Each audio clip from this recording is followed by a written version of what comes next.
Bueno, es un agrado presentar a Mario, eh, que también quedó postergada esta charla por la pandemia, y así que le agradecemos que la retomó. Hay mucha gente interesada en participar en esto y algunos se van a inscribir un poquito más tarde, digo, por razones de conexiones y de horario. Él es abogado de la Universidad Diego Portales, que está graduado con distinciones. Tiene un magíster en Dirección y Gestión Tributaria de la Universidad Adolfo Ibáñez. Es diplomado en Tributación en la Universidad de Chile. Ejerció como ayudante de Derecho Tributario en la Facultad de Derecho de la Universidad Diego Portales entre el 2012 y el 2017. Es actualmente miembro del Instituto Chileno de Derecho Tributario y de la International Fiscal Association. Así que tiene más detallado su currículo en la invitación que les hicimos llegar.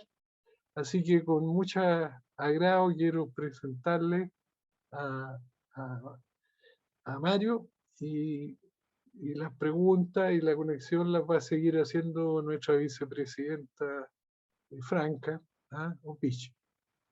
Así que muchas gracias, eh, Mario, y cualquier problema de conexión ahí con Franca te vamos se va a comunicar contigo, para interactuar si tienes algún problema con la computación.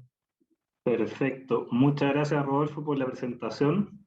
La verdad es que esto es un tema bastante, hoy día muy atingente, y espero hacerlo lo más entretenido posible. Es un tema que es bastante áspero. Quizás muchos de ustedes tienen experiencia en el tema y les es bastante familiar, a otros puede que no. Y la misión es que a todos les quede más o menos claro qué es lo que ha implicado estos últimos años las reformas tributarias, ¿ya? Acá puedo presentar o no. Sí, tengo autorización. Entonces, a ver, para dar un contexto, primero siempre vayamos a la historia. Desde el año 1984 hasta el año 2012, con reformas importantes, la última que fue el 89, el sistema tributario tuvo reformas que fueron bastante menores en comparación a las últimas que ha tenido el sistema en los últimos 10 años, ¿ya? Antiguamente, cuando yo entré a la facultad tributario, era una materia que, salvo los oficios, la ley ya era sagrada y modificaciones tenía muy pocas. Por lo tanto, lo hacía bastante, no sé si fácil, porque no un área fácil, es áspera, pero que no implica cambios sustantivos, ¿ya? Básicamente, como puede ser derecho civil, derecho penal, áreas que no tienen cambio en el tiempo, ¿ya? Eso empezó a cambiar marcadamente desde el año 2012 en adelante, con la reforma de Piñera. Entonces, mi idea es hacer un breve paso por los aspectos más importantes de las últimas reformas que hemos tenido, y ver cuáles han sido los impactos patrimoniales que ha tenido y cómo le ha afectado desde el punto de vista más sencillo y que les puede pegar a todos, ¿ya? O sea, en forma genérica, ¿ya? Partiendo así, el año 2012, si bien la reforma de Piñera tiene varios cambios, yo hago la advertencia al tiro que hice el mejor esfuerzo por tratar de resumir lo más posible todos los cambios, ¿ya? Pero en líneas generales, en 2020 hay un tema que pegó muy fuerte a las personas y a las empresas, que fue con la limitación del beneficio tributario de los DFL2, ¿ya? Hasta noviembre del año 2010, yo tenía, o las personas podían tener una franquicia respecto a la adquisición de viviendas con menores a 140 metros cuadrados, de ciertos beneficios tributarios, como por ejemplo tener exentas de impuestos de primera categoría, ¿ya?, las rentas percibidas por arriendo. O, por ejemplo, también en la primera adquisición estar exento de tener que pagar el impuesto de timbre de estampilla, que es el impuesto que se cobra al mutuo o a los préstamos en general, ¿ya?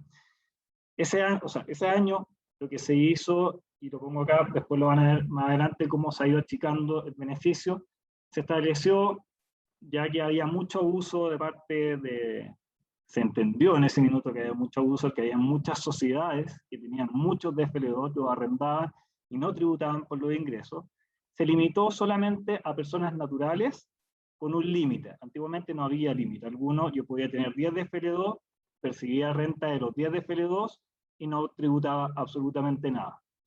Eso se terminó y lo que dijeron fue, a contar del año 2012 en adelante, usted solamente puede tener 2 DFL2 por persona natural, y los que se hayan adquirido antes, aunque usted tenga 10, 15 o 20, los puede mantener, y lo mismo respecto de las sociedades, ¿ya? A su vez, otro tema que pegó bastante, se limita respecto del artículo 17 de la ley de la renta, establece un beneficio tributario bastante importante, que es respecto de qué es lo que pasa con el mayor valor obtenido en la enajenación de inmuebles, ¿ya? Hasta ese minuto, la ley todavía otorgaba cierto espacio, ¿ya?, para incluir dentro del beneficio a las sociedades. El año 2012 eso se cierra y queda reservado única y exclusivamente para personas naturales, y respecto de ciertas sociedades que llevaran contabilidad, a lo menos que hubiesen llevado contabilidad durante un año y que hubiesen estado compuestas única y exclusivamente por personas naturales. Luego de la reforma de Piñera en 2012, viene un terremoto de proporciones. Me imagino que todos recordarán el año 2014, que fue bastante bullado, con la reforma de Michelle Bachelet, en la cual se cambia el sistema por completo. Se deroga el artículo 14, que es, para los que lo conocen, el antiguo sistema de fondo de utilidades tributarias, que funcionaba de la siguiente forma. Las sociedades obtenían que tuvieran utilidades, pagaban el impuesto de primera categoría, y los socios, personas naturales que estuvieran arriba, no tributaban en la medida en que no obtuvieran una distribución de utilidades. Hasta que no hubiese una distribución de utilidades, la persona natural, el contribuyente final, no pagaba impuesto global complementario, con lo cual podía suspender la tributación en el tiempo. ¿Qué es lo que se dijo en ese minuto? A ver, y eso es lo que se llama la integración del sistema. Yo tengo por un lado el impuesto de primera categoría, que me sirve como crédito en contra del impuesto global complementario, y después el global complementario que va con los tramos, hoy día hasta el 40%, en aquel entonces de la reforma de Bachelet se dejó en un 35%. Se limita ahí también un tema que fue archiconocido y muy usado por las sociedades, que es lo que hacían, en la medida que obtenían rentas y las iban acumulando en este FUT, de Fondo de Utilidades Pendientes de Tributación, ¿ya?, se establecía el siguiente beneficio. Yo podía retirar socio, persona natural o sociedad, retirar las utilidades y las podía reinvertir en otra sociedad, ¿ya? El único requisito que tenía que haber era que se contaran los 14, que fuera antes de los 14 días, ¿ya?, antes de los 20 días, perdón, y que básicamente se constatara un aumento efectivo de capital en la sociedad que percibía la utilidad reinvertida. ¿Qué es lo que pasaba? Hasta ese minuto se prestó para mucho abuso nuevamente, que en las sociedades en que se reinvertía, daba la casualidad que eran sociedades que estaban formadas por los papás y por los hijos, ¿ya? Entonces, ¿qué es lo que hacían? Estas sociedades recibían la reinversión de utilidades, en la sociedad participaba el jefe de familia con un porcentaje menor, el resto, los hijos, ya fueran 3, 5 o 9 hijos, con globales complementarios bajos, sacaban las utilidades por medio de los hijos, no pagando impuesto global complementario. Eso fue muy cuestionado, se limitó y se dijo, basta, vamos a hacer un sistema que va a ser semi-integrado y un sistema atribuido. Sistema atribuido básicamente es no tener este sistema de cortafuego, sino que se entendía que las utilidades directamente se atribuían al global complementario tributando con ese impuesto, y se inventó un sistema semi-integrado que en el fondo castigaba, en resumen, castigaba el crédito obtenido de primera categoría de la sociedad, que al momento de hacer el retiro o distribución de utilidades y llegaba a la persona natural antes tenía un 100% de crédito de impuesto de primera categoría, ahora solamente tiene un 65% de crédito en contra del impuesto de primera categoría. Con lo cual, la tasa final del impuesto del global complementario, al no tener el crédito del impuesto de primera categoría, termina siendo un poco más alto del que normalmente es, llegando hasta un 44,45%. ¿Ya?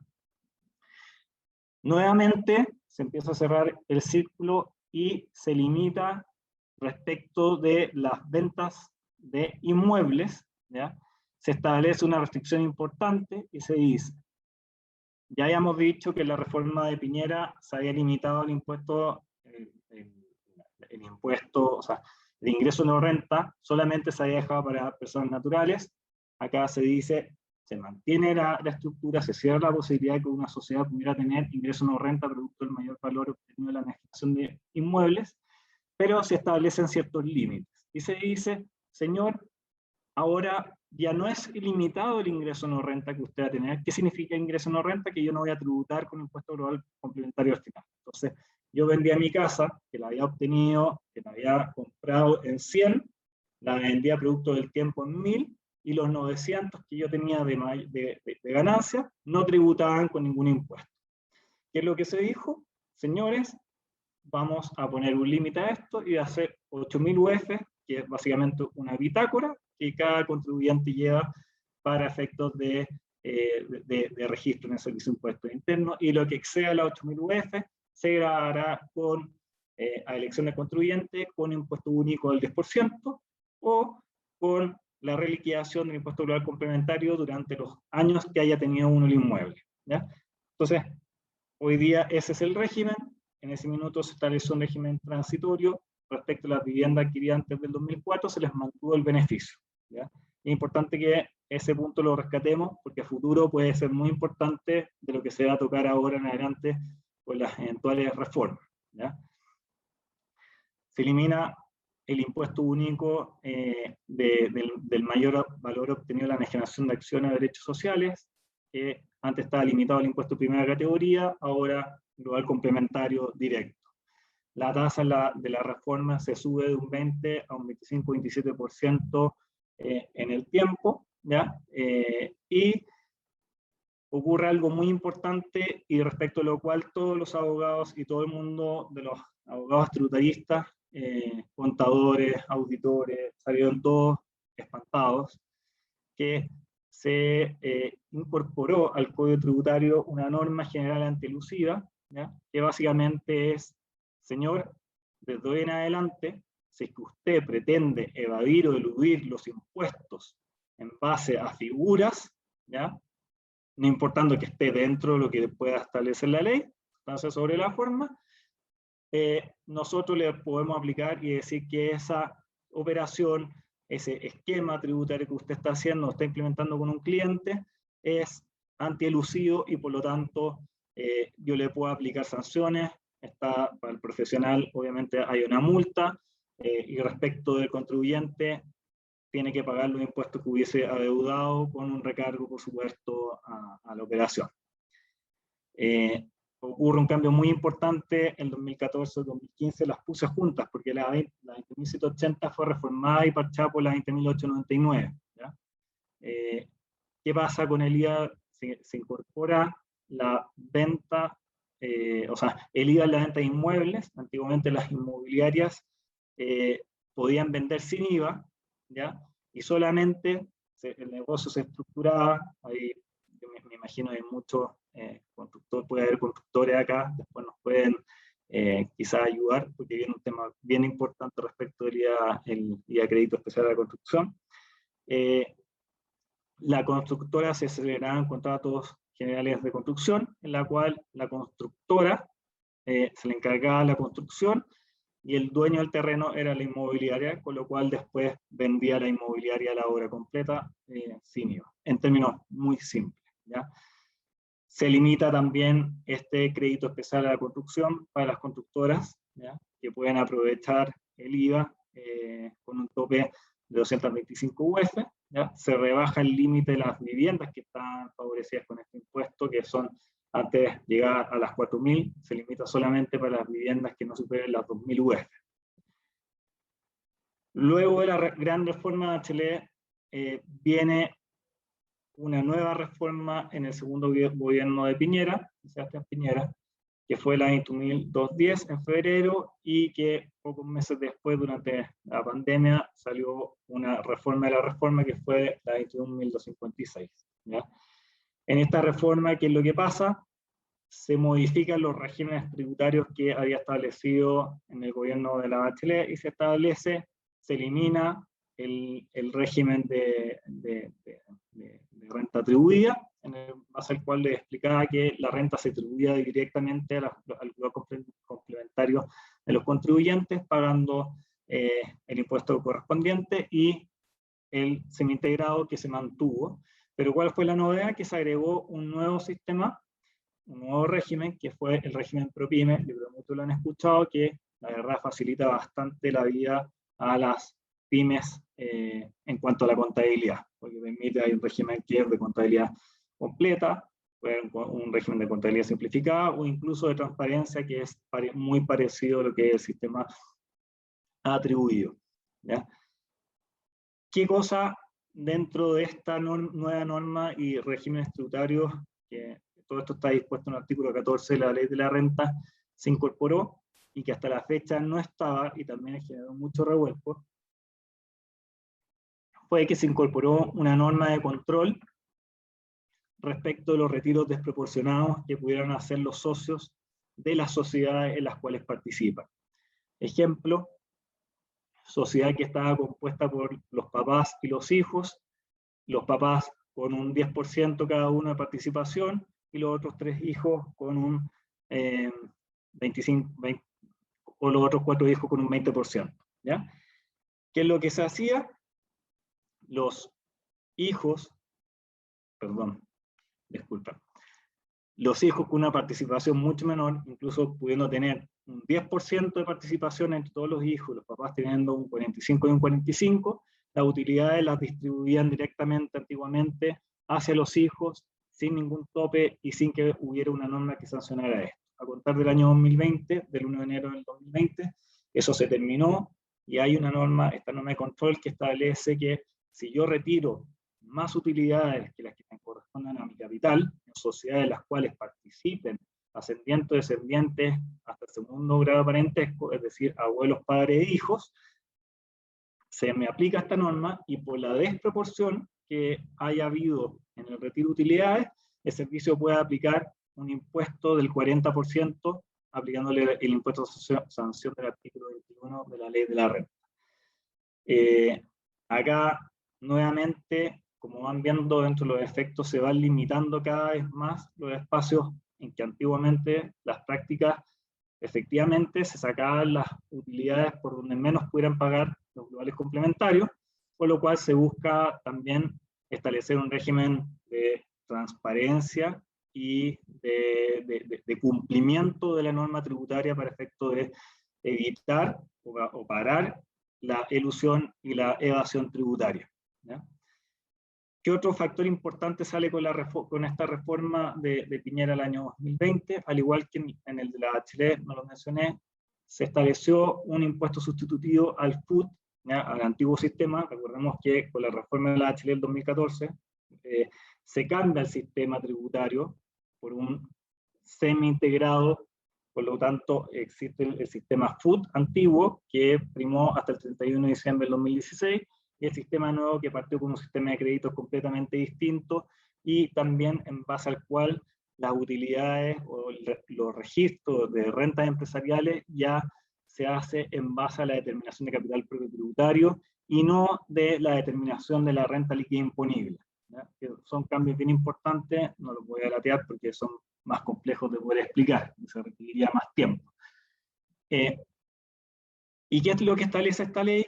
Le dice, señor, si usted tenía utilidades acumuladas hasta el 31 de diciembre del 2016, las utilidades acumuladas hasta el 31 de 2016 para la empresa recordemos que ya pagó el impuesto de primera categoría por esas utilidades y por lo tanto existe un crédito a favor del contribuyente. Ese crédito a favor del contribuyente es un pasivo para el Estado, por lo tanto, una de las fórmulas para bajar eso y para obtener recursos es, señor, por este periodo extraordinario que dura hasta el 30 de abril de este mes, yo le acepto que usted pueda sanear las utilidades antiguas que están acumuladas en el FUT aplicando un impuesto único de tasa del 30%. ¿Ya? Parece alto una tasa del 30%, pero en muchos casos no lo es, porque los créditos que están acumulados en primera categoría pueden resultar en una tasa efectiva mucho más baja que favorece, que una vez declarado y pagado, permite a los contribuyentes, socios de la sociedad, poder retirar las utilidades ya con la tributación absolutamente cumplida y liberada de impuestos. ¿Ya? Importante tenerlo en consideración en base a lo que se viene más adelante. Aumenta la tasa del impuesto global complementario un 40%, se establece una sobretasa de impuesto territorial de las contribuciones respecto de los inmuebles que pudiera tener cada contribuyente. Ahí obviamente genera un gran problema para muchos contribuyentes.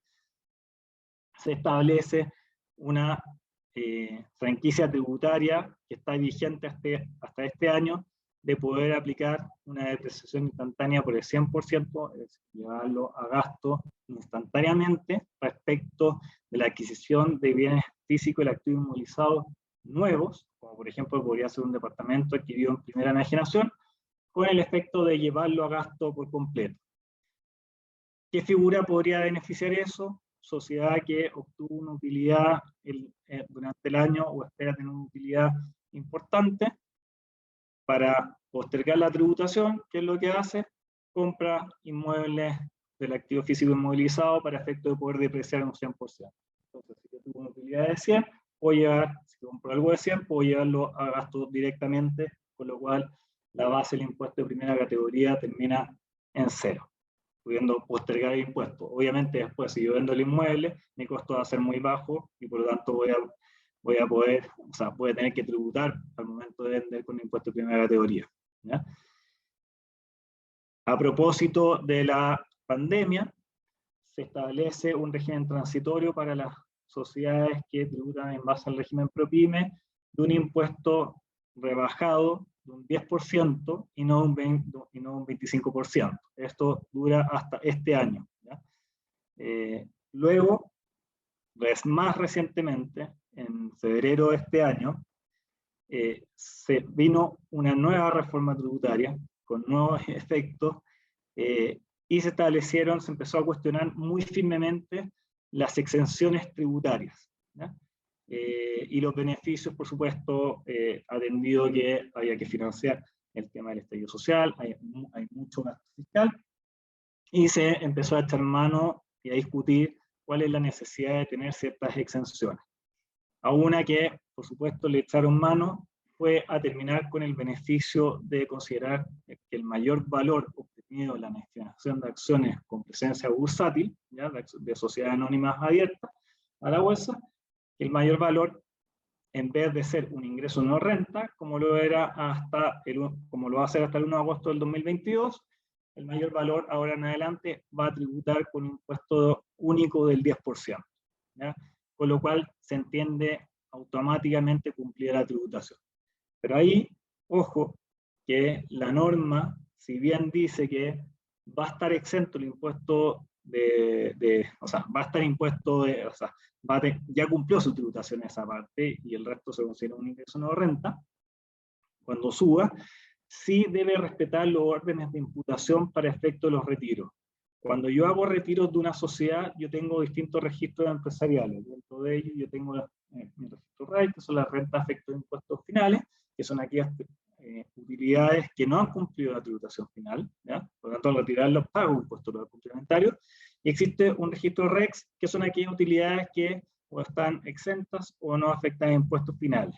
Pero ¿cuál es la norma? Lo que indica es que, señor, usted, antes de llevar a las utilidades que están exentas o no grabadas con impuestos finales, está obligado a retirar las utilidades afecto impuestos finales, ¿ya?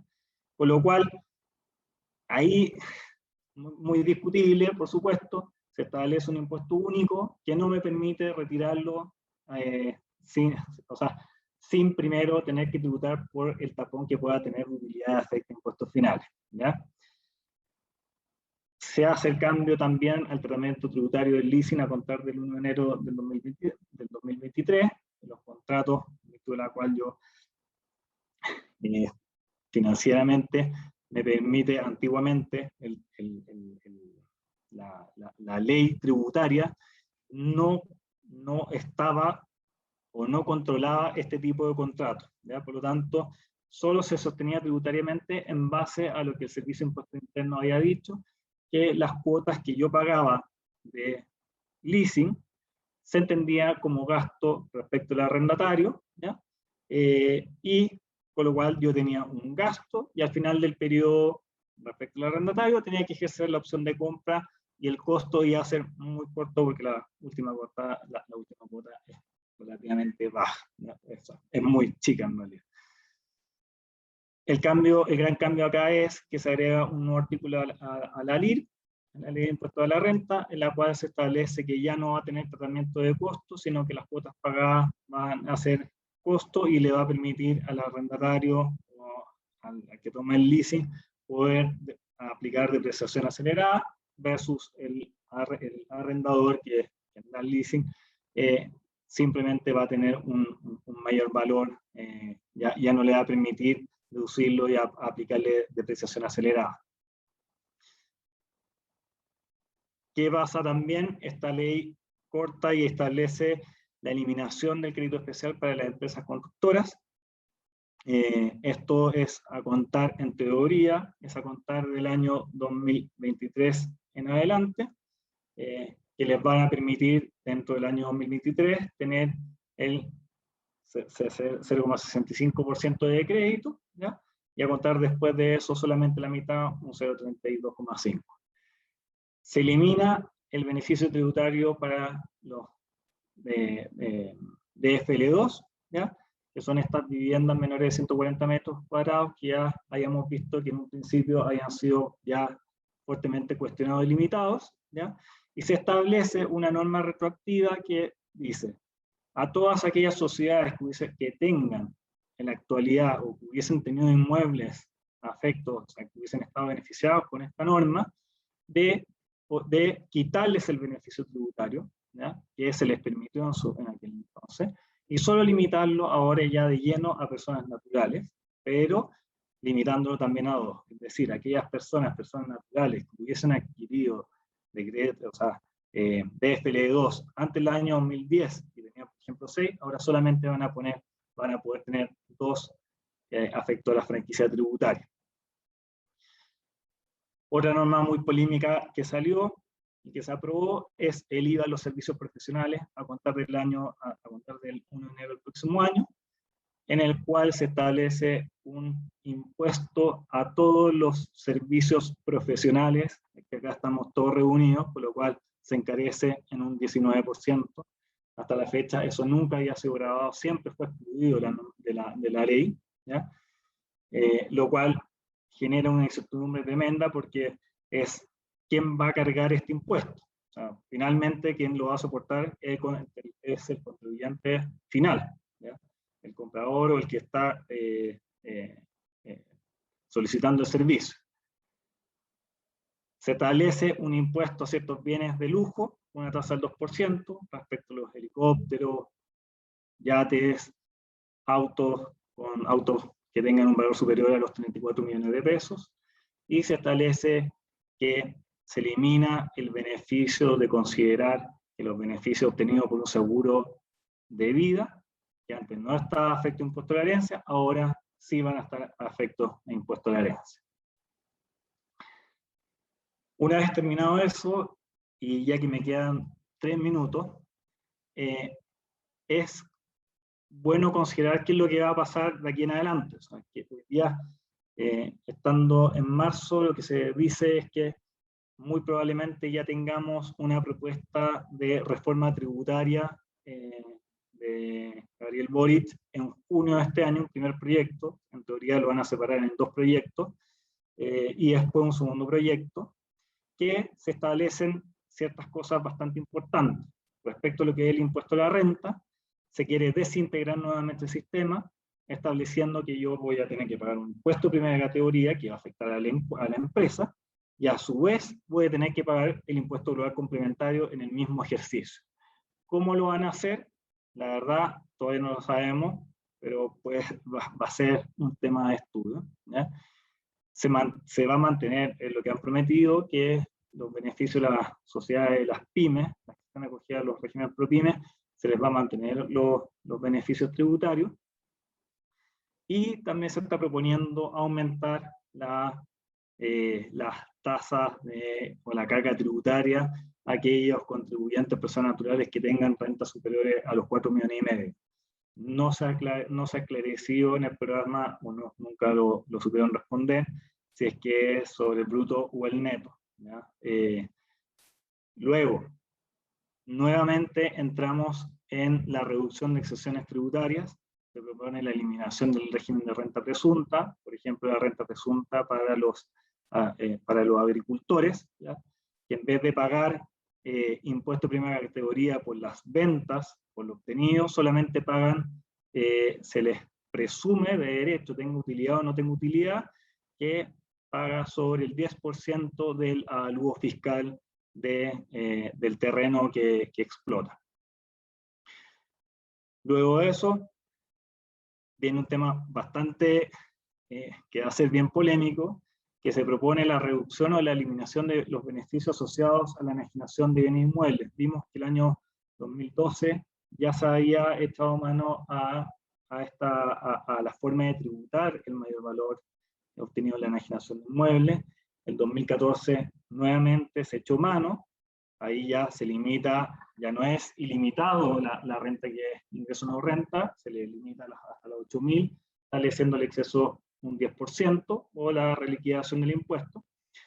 Y lo que se dice ahora es o que esto se va a eliminar de plano, que se va a eliminar, perdón, estoy un poco pasado, pero me queda muy poco, o que se va a eliminar el impuesto directamente, o sea, esta franquicia de las 8.000 UF, sino que voy a tributar directamente con el global complementario por el mayor valor que yo genere, o puede ser que venga un nuevo régimen transitorio, como ocurrió en la reforma del 2014, que me permita retasar los inmuebles, ya para efecto de aumentar el costo. Ahí va a haber que estar muy pendiente de lo que ocurra, porque efectivamente si es que yo tengo inmuebles que adquirí antes del 2004 y me eliminan esta franquicia sin permitirme la retasación, se me puede disparar el impuesto global complementario, ¿ya? Puede ser un cambio, la verdad, bien potente, de mucha recaudación, y que puede ser muy discriminatorio, porque si sale, como lo hizo el panel de expertos de Piñera cuando lo establecieron y propusieron la eliminación de esta exención, que la tomó Boric también, establecía esta oportunidad de la retasación, pero la retasación, ¿quién la va a hacer? Nuevamente, aquellos contribuyentes que tienen asesoría, ¿ya? Luego va a venir también se propone la limitación a la utilización de las pérdidas tributarias de arrastre y la eliminación de la exención de impuesto de primera categoría a los fondos de inversión. ¿Sí? Nuevamente se echa mano al impuesto a la riqueza, que es lo que siempre se ha querido echar mano, que es gravar el patrimonio, aplicar nuevos impuestos sobre el patrimonio, incorporar un impuesto al patrimonio de las personas naturales de alto patrimonio, aumentar las tasas aún sin definir, aplicar un impuesto a las utilidades retenidas en las empresas, cuya tributación con impuestos finales se encuentra pendiente. Sobre este punto, cabe destacar que hoy día y por este mes, quizás, aquellas sociedades que todavía no se han acogido a este proceso puede ser una muy buena ventana para poder hacerlo, ¿ya? Porque la verdad no sabemos qué impuesto se le va a aplicar, si es que va a ser un impuesto parecido al que estamos diciendo, ¿ya? O si va a ser otro directamente que se le atribuya al impuesto global complementario, por lo tanto es bastante complejo. Se propone también la modificación a la base del impuesto a la herencia y donaciones, ¿ya?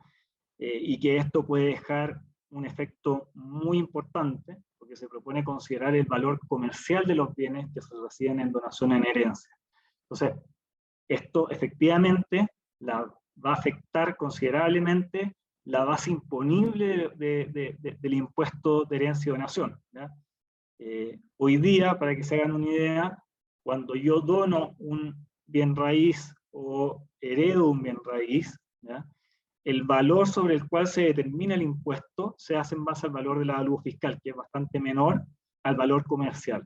Acá lo que se establece es decir, señor, si su bien comercialmente vale 1000, la base va a ser 1000 y no van a ser los 100 que usted tiene como valor de avalúo fiscal. Dentro de esto también lo que se está proponiendo es, hoy día la tasa máxima es un 25%, ¿ya?, del impuesto a la herencia y la donación, ¿ya? Y respecto del donatario, la herencia, la donación que yo recibo, o puede recibir una persona, se considera como un ingreso no renta. ¿Qué es lo que se está hablando y proponiendo? Es decir, señor, aparte de grabarlo con el impuesto a la herencia y la donación, ¿ya?, vamos a eliminar esta franquicia tributaria que es considerada como ingreso no renta lo que yo reciba por herencia o donación, con lo cual yo le puedo gravar por el impuesto global complementario, es decir, llegando hasta el 40%. Entonces, ya adelanté un poco lo que es el presente. Los efectos patrimoniales los vamos a tener a la vista muy luego, ¿ya? Existen ventanas, se pueden hacer cosas, todavía hay un mes al menos respecto del tema de las utilidades que están pendientes de tributación. Vale la pena mirar si es que uno puede aplicar este impuesto sustitutivo y retirar las utilidades de inmediato, ver el tema de las herencias y donaciones, ajustar, en el fondo, quedar con impuestos fijos y una legislación clara y certeza jurídica para efecto de que el día de mañana no me vaya a pegar el global complementario por lo que yo reciba por una herencia de donación, ¿eh? Y el futuro, la verdad no tenemos cómo preverlo. En junio, si quieren, si sale un proyecto, si ya sale el proyecto de Boric, ningún problema, hacemos una nueva junta y trato de explicar dentro de lo que se pueda para una reunión tan apretada. Eso sería. Muchas gracias a todos por su atención y ahora les agradeceré la participación. Franca. Muchas gracias, Mario. Muy interesante tu charla. Yo me voy a aprovechar de que yo estoy aquí con el micrófono para hacerte al tiro una pregunta.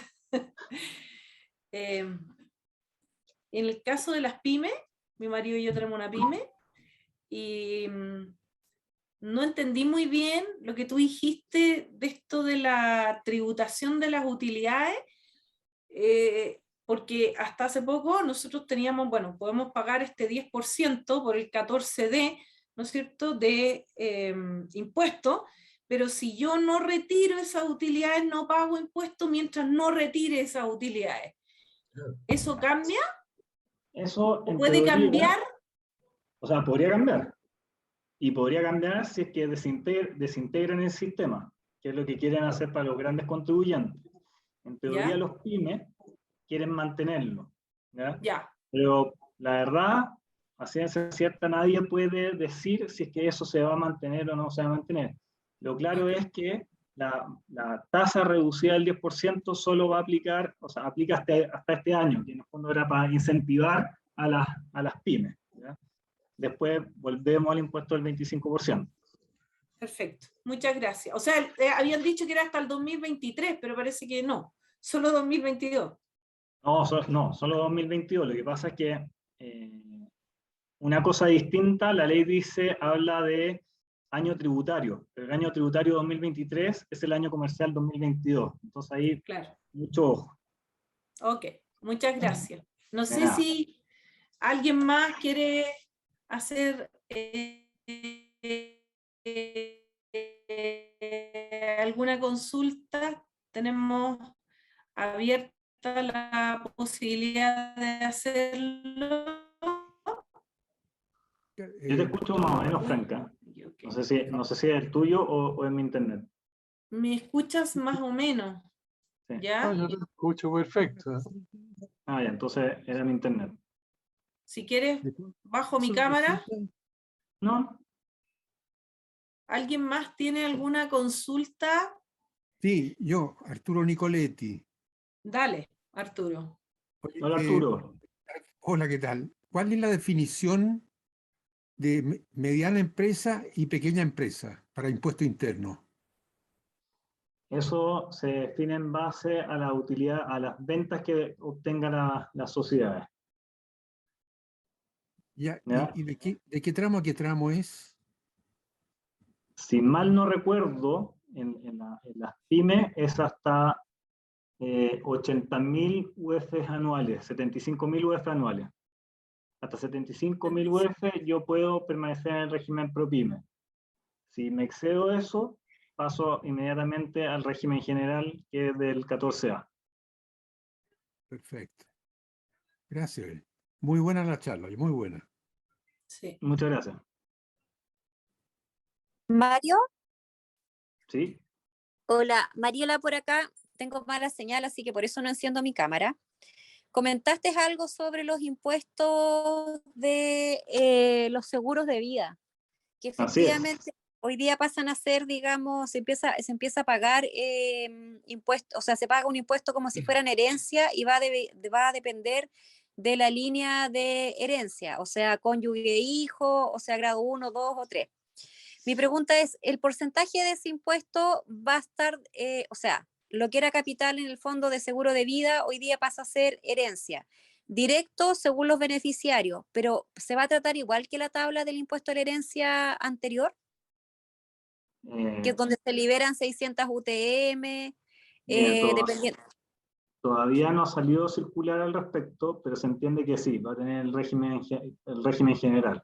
Ahora, eso rige respecto de los contratos celebrados a contar del 1 de abril del 2022. Por lo tanto, si mañana alguien quiere tomar un contrato de día, puede tomarlo.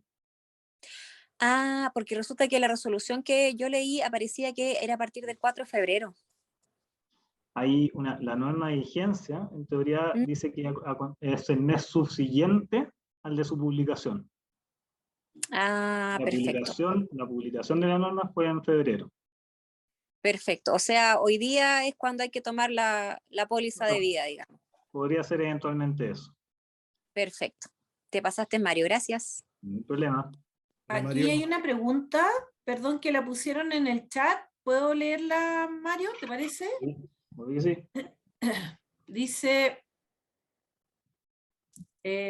¿cómo se determina la tasación comercial a la que podría estar sujeto un bien raíz a heredar? Yo también me pregunto eso mismo. ¿Existe un mecanismo para ello, determinación de la ley comercial, del valor comercial? En la ley actualmente, ¿de quién es cargo el costo por ello? ¿Se podría apelar? O sea, si entendí bien, ¿quién soporta la tasación? ¿A eso se refiere Claro. la pregunta? Me Sí, yo imagino creo sí. que a eso se refiere la pregunta. O sea, la determinación de la tasación comercial se puede encargar a cualquier tasador que esté, o sea, por ejemplo, puede ser Pinza, los típicos tasadores de banco. Sí. ¿Qué es lo que establece la ley hoy día? Yo, para efectos de poder tener el valor tributario de la avalúo fiscal, el único requisito que me dice la ley es que yo tengo que haberlo adquirido con 3 años de anterioridad a la muerte. ¿Ya? Si yo me muero antes la ley me dice, el costo para efectos de la determinación del impuesto es el valor de adquisición reajustado, ¿ya? Que es lo más parecido al valor comercial que va a tener el inmueble, ¿ya? Y pone el plazo de los 3 meses. No sé si es que eso se va a mantener o va a ser así la norma, o se va a establecer una norma parecida a lo que es la valorización de las acciones de sociedad anónima abiertas, que es el promedio. O sea, la verdad es que la valorización puede ser muy, muy abierta. Mario, ¿te puedo hacer una pregunta? Parece, sí, o sea, parece, Miguel Ángel de Tony acá. ya. Hola, ¿cómo estás? Hola, muy bien, ¿y tú, Oye, Miguel? muy entretenida tu charla, muchas gracias. Son tantas las modificaciones y tantos temas que se enreda, ¿cierto? No es fácil entenderlo, a menos que tú seas especialista en el tema, pero nos estábamos dando cuenta que viene una situación bien compleja y vienen modificaciones más fuertes todavía. Lo que yo quería consultar es, en Las Condes hay varios paños que fueron comprados por una inmobiliaria, por varias inmobiliarias, pero desde que fueron las elecciones hasta la fecha, muchos quedaron ahí, no se ha hecho nada, no han avanzado. No sé si es porque están esperando que vengan esta reforma a ver cómo la inmobiliaria les va a afectar o algo así. Y hay otras paños que tienen promesas de compraventa firmadas, pero que no han progresado tampoco. ¿Cómo lo ves tú para la inmobiliaria, para la empresa constructora? ¿Esto es una amenaza para ellos? ¿Tú crees que esto va a continuar? ¿Se van a poder desarrollar estos proyectos o ya simplemente lo ves negro? Es difícil pregunta porque eso es muy político. Yo creo ahí Jaime está levantando la mano, que tiene alta experiencia en la parte inmobiliaria, quizás nos podría ayudar con esa pregunta. Lo que yo te puedo decir desde el punto de vista de mis clientes, sí están esperando a tener más certeza jurídica de lo que pueda pasar de aquí en adelante, ¿ya? Hoy día no hay... O sea, hoy día está muy revuelto todo, Miguel. Sí. Mario, Jaime. ¿Alguien más puede complementar? Yo te podría dar alguna orientación. Ok. Bueno, en primer lugar, quiero agradecer a la invitación que han hecho, que me hicieron, mejor dicho. Quiero saludar, en primer lugar, a Mario y a Adriana, mis consuegros, por esta invitación y felicitar a Mario por un atributo que tenía también en sus presentaciones un señor que está presente, que era muy claro y haciendo fácil lo difícil. Me refiero a Rodolfo Zaragoni, antiguo profesor mío en la universidad, de hace mucho, hará cerca de 40 años. Lo saludo profundamente. Gracias, En segundo Mario. lugar, en relación al comentario, yo llevo 40 años dedicado en la industria de la construcción inmobiliaria, y yo veo que la incerteza por la cual estamos viviendo en este minuto puede pasar cualquier cosa. Las decisiones que se tomen a nivel inmobiliario dicen relación con los riesgos que está uno dispuesto a asumir. Cuando el escenario no es claro, muchos, y en ellos me incluyo, hemos retenido, hemos dejado de hacer a la espera de ver qué es lo que pasa. Cuento una experiencia, yo he trabajado fundamentalmente en la construcción de viviendas sociales muchos años. Detuve el inicio de un proyecto de más de 400 departamentos en la ciudad de Los Ángeles para viviendas sociales con los subsidios debidamente ganados, porque los números no calzaban en absoluto. Y hoy día vemos que no fue una decisión equívoca. Muy bien, hoy día hay muchas empresas que están muy complicadas porque por un lado los materiales y todo lo que dice relación con los costos se ha disparado. En segundo lugar, los compradores no pueden comprar porque las tasas de los créditos hipotecarios han subido una barbaridad. Y en tercer lugar, la ineficiencia del Estado en todo lo que es el aparataje estatal, municipalidades, empresas de servicio y servicio, hace que los flujos de cajas de las empresas no los podamos planificar de ningún tipo. Desde ese punto de vista, creo que la situación es delicada. Quiero hacer dos comentarios más, independiente de la connotación o del detalle de la responsabilidad de la exposición. En el año 1959 en Chile se crea el DFL2 y se crea justamente con generar incentivos a la construcción de viviendas, de tal forma que el que construye, el que vende, el que desarrolla y el que compra tengan la posibilidad de hacer más fácil un bien tan necesario. Pues bien, a partir de los 2010 en adelante venimos en una política absolutamente inversa, que es ponerle cada día más trabas, llámese más rugosidad al sistema, en términos de que cada día los impuestos son mayores. Y resulta que hoy día el déficit habitacional de este país bordea las 800.000 viviendas. Y llegamos a que en el 2010 eran del orden de 150.000.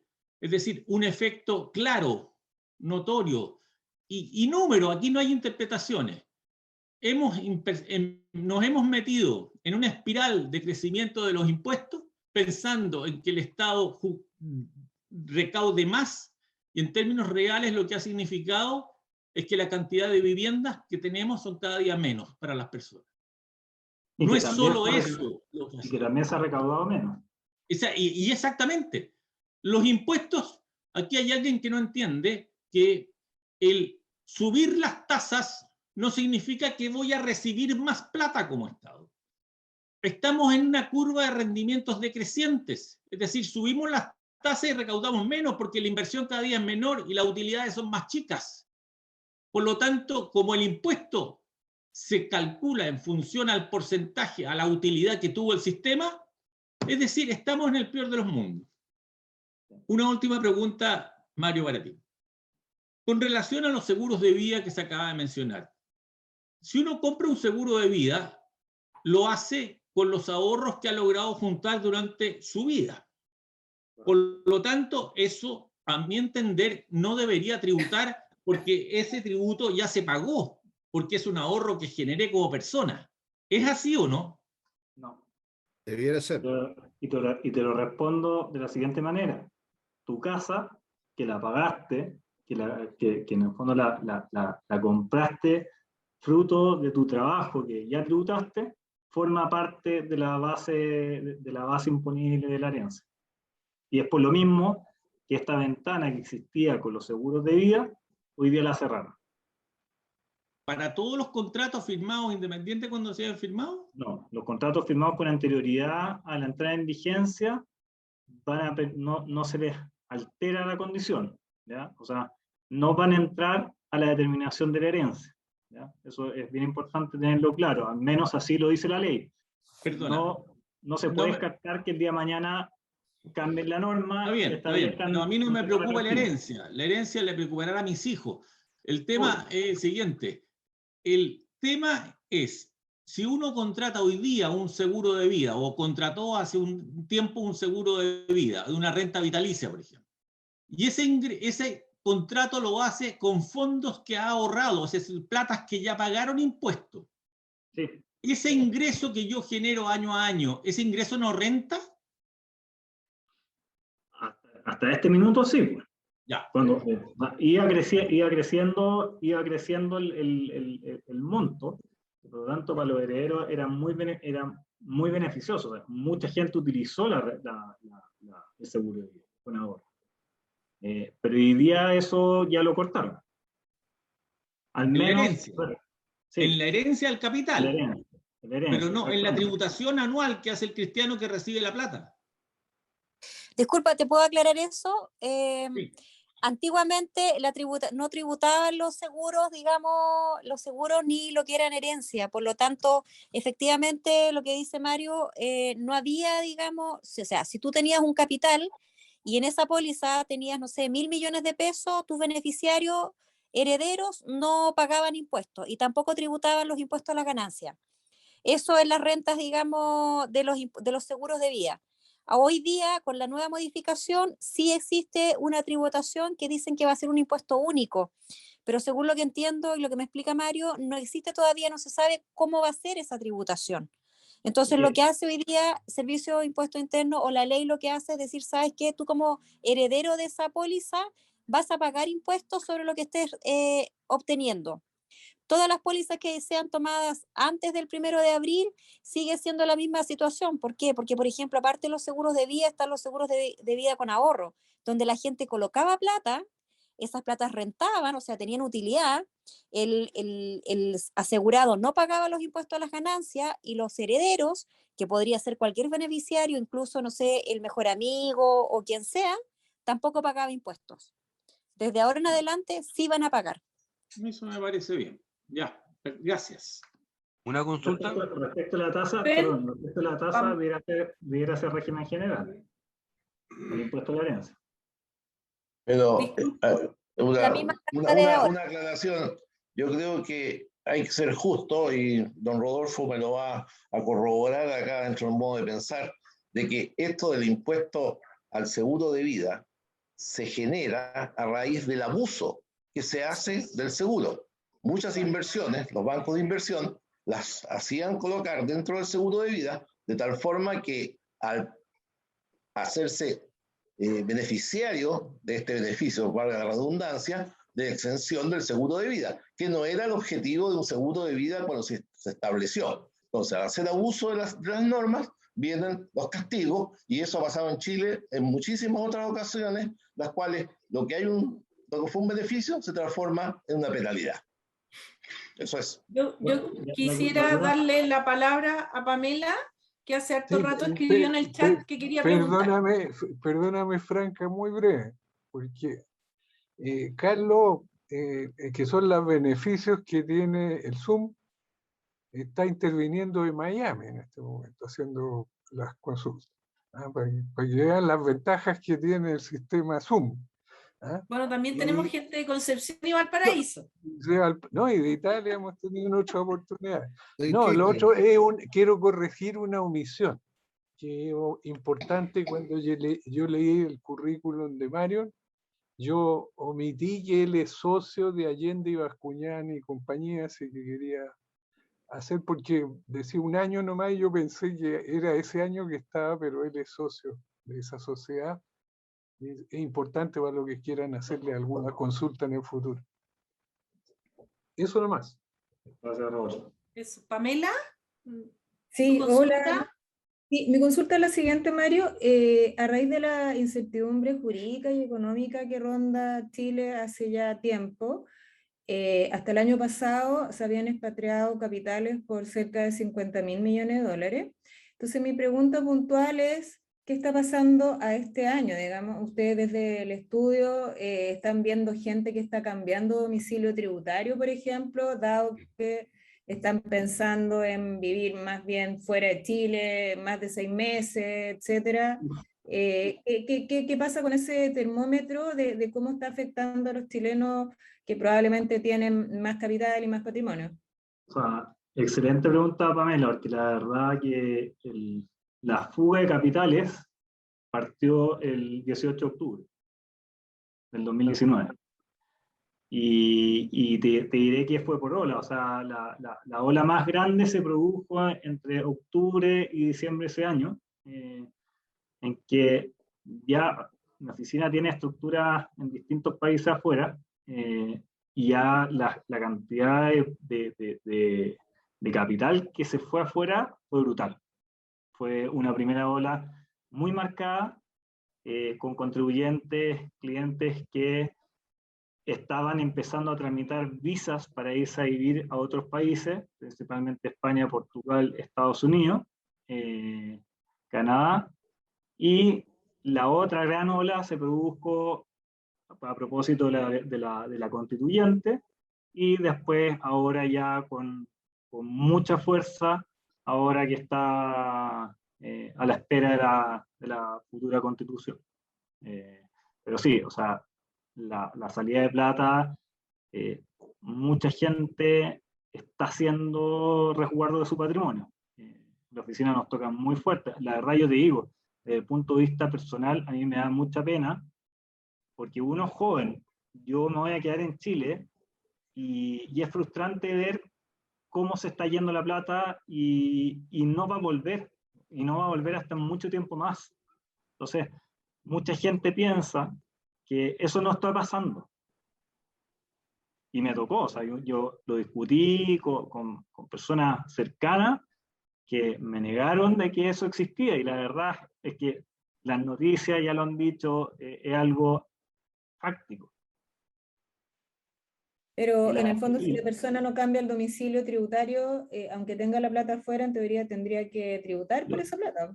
Lo que pasa, Pamela, es que ahí ya, si quieren, podemos hacer una charla de tributación internacional, pero lo que se busca es básicamente sacar el patrimonio fuera de Chile. Tú tienes dos opciones: tú puedes salir como persona natural o puedes salir como sociedad, ¿ya?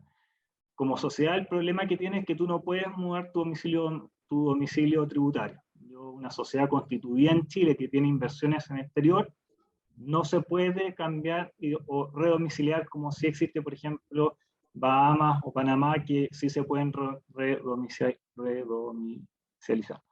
¿Ya?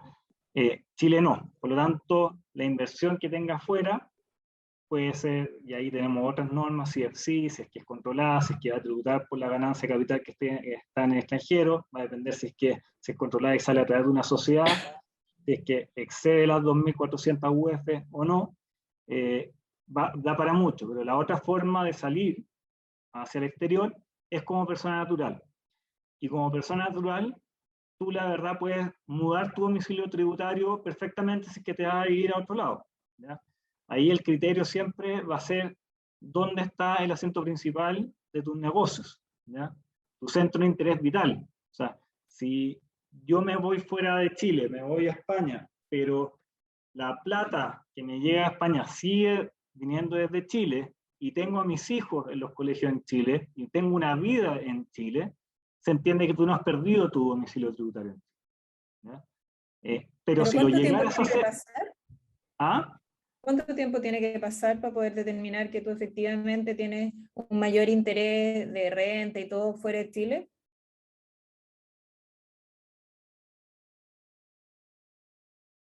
Se apagó.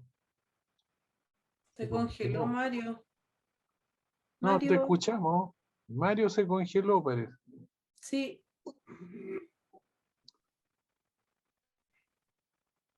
Lo mataron con la pregunta.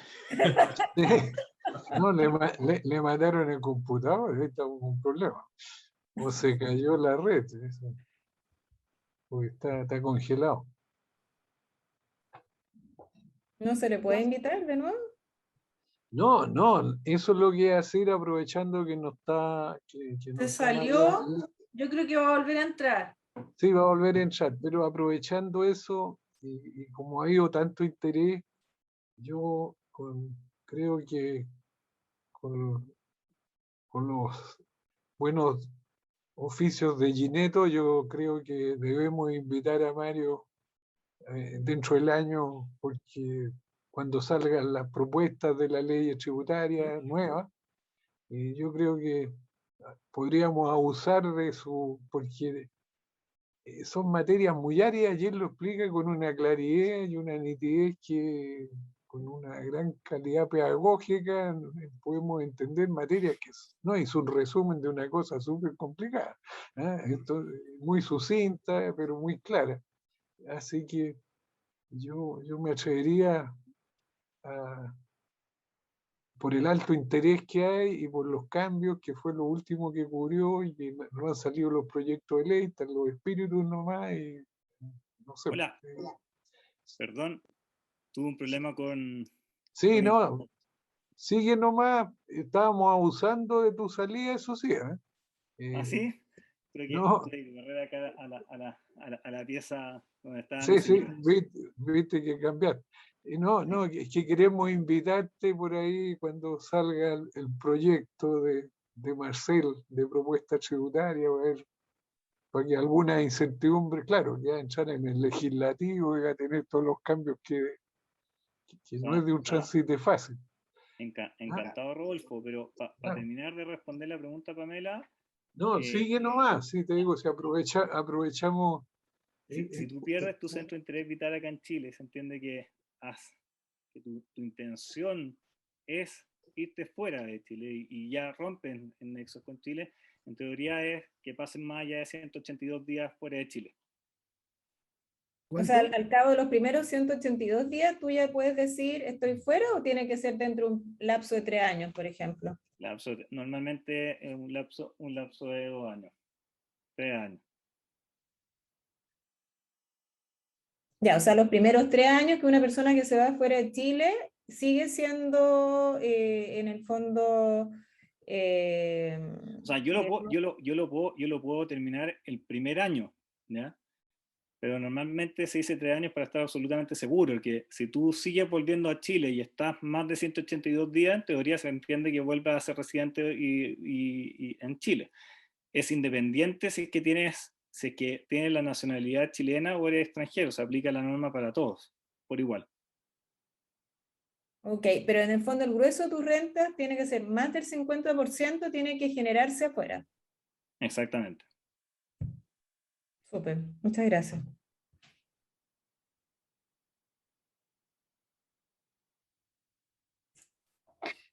¿Alguien más quiere hacer una consulta?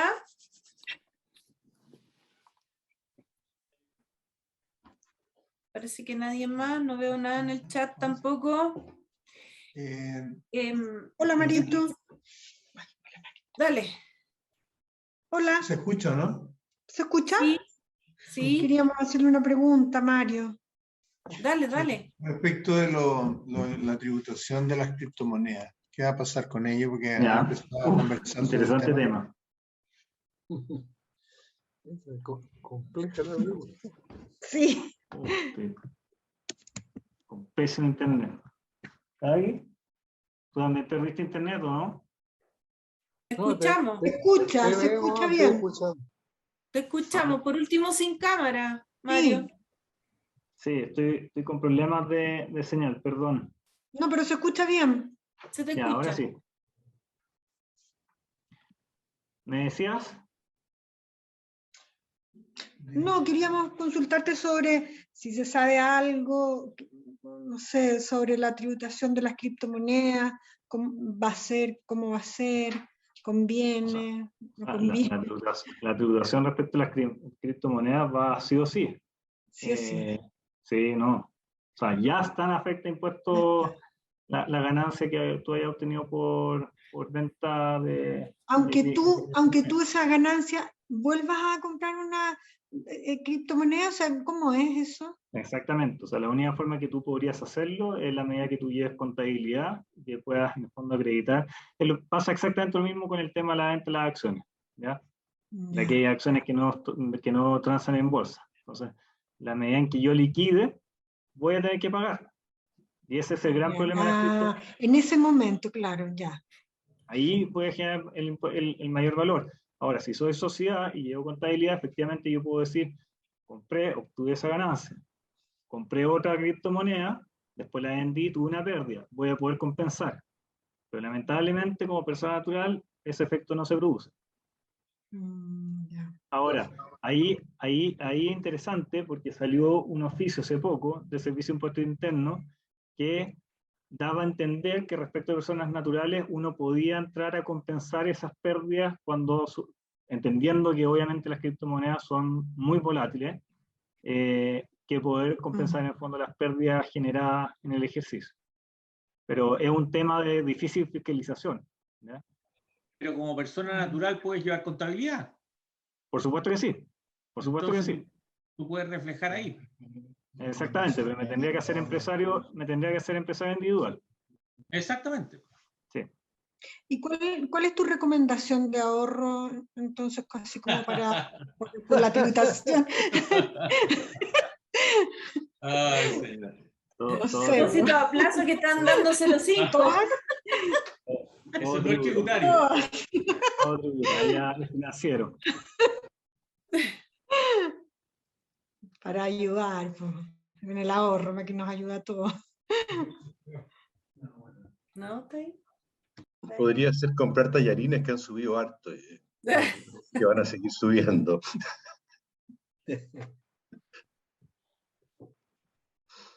Muy interesante tu charla. Aquí voy a compartir lo que dijo el doctor Machoni y Tatiana, su esposa. Dicen, espérate, uy, como que se me mueve esta cosa. Aquí. Muchas gracias, Mario, excelente exposición, muy clara, haciendo simple lo complejo. Recibe nuestra gratitud y bendiciones. Muchas gracias. Muy interesante. Aquí hay otra persona, muchas gracias, excelente presentación, Mariela. Miguel también dice, muy interesante y actual tu charla, Mario, gracias. Estimo que podría repetirse para un poco más adelante, ¿cierto? Encantado. Excelente charla, saludos Mario Padre. Saludos a Mario Padre, ese es Claudio Mazzone. Eso, yo creo que estamos con esto, no sé, Rodolfo, si te parece. Sí, no, estamos y ha pedido el público. Carpeta, yo mañana no voy. Vamos a invitar a Mario nuevamente. Mañana estoy sonado porque mañana tengo... abusando de su buena disposición. Sí. Muchas gracias. Gracias, Mario. Oye, impecable. No. Se notó que había sido ayudante de derechos tributarios. Nos vemos. Gracias. Nos vemos en junio. Que estén bien. Bien, muchas gracias. Gracias a todos. Encantado de saludarlo a todos. Chao. Gracias. Gracias, muy bueno. Chao. Rico verlo. Chao, chao.